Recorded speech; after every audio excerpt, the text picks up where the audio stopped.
Hey kids, good to see you again. Detective Patricia here. And Detective Alex reporting for duty. We're glad you could join us today as we try to solve the mystery of the meaning of Jesus' miracles. The mystery of the meaning of Jesus' miracles. Alex, you're just a little funny today. I'm guessing that has something to do with the case we're trying to solve? It sure does, Patricia. Let me tell you about this amazing story about how a woman was healed after she suffered from a bleeding disease for 12 years. 12 years? That's such a long time. That must have been awful for her. I can only imagine how hard it must have been and how desperate she was to be healed. So, in the story, she spent all her money trying to get better. And she had some more money in here. Yep. And a little bit of money here. Yes. So she went to all kinds of doctors and healers, but nobody could help. No one could figure out why she had this problem that made her sick, and so it made people stay far away from her. Okay, so what did she do? I'm guessing your blanket has something to do with this? Yes, excellent observation, Patricia. That part of the story is so cool. But I'm not there yet. The story says that the woman was sneaking through the crowd, trying to get to Jesus. There were people everywhere, and she thought to herself, if I could just touch the edge of Jesus' cloak, then I'll be healed. So she snuck up behind Jesus. She was so good at sneaking, no one could see her. And she quickly touched the edge of his cloak, and that was it. She was healed immediately. That's it? That's incredible. I know. But do you know how I said no one noticed her? Well, that's not totally true because Jesus knew something had happened right away.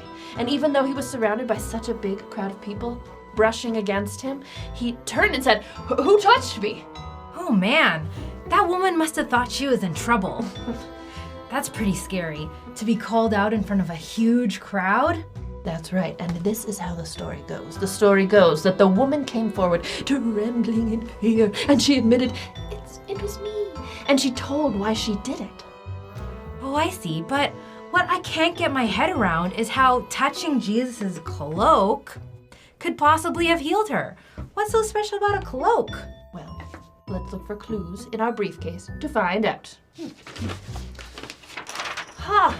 Oh, look at this. I found something here. This paper says daughter. In the story, it says that after the woman explained her story to Jesus, he called her daughter. He said, "Go in peace. Your faith has healed you." Wow, he called her daughter just because she reached out and touched his cloak in a crowd? By Jove, I think I've got it. The mystery of the meaning of Jesus' miracle is about boldness. The mystery of the meaning of Jesus' miracles. I think Jesus really loved and respected that woman's bravery. She knew she needed to get better, and she boldly did what she needed to do to get to Jesus, who for her was the healer. Okay, so it wasn't really the cloak after all. It was the fact that she really trusted in the power of Jesus, and that even being close to him, touching the edge of his cloak, would change her life. Wow, that's beautiful. I wish I had that kind of a bold faith. Me too. And it's hard sometimes because we can't exactly sneak up on Jesus in a crowd and grab the edge of his cloak and be healed like that brave woman did. But we can see in Jesus that God has compassion on people who are hurting. God wants to heal us of everything that hurts us. And when we boldly ask for what we need, God's pretty happy about that. I love this story. I'm gonna try to wrap myself in a warm blanket when I'm feeling lonely and scared too. Can I borrow yours? Sure.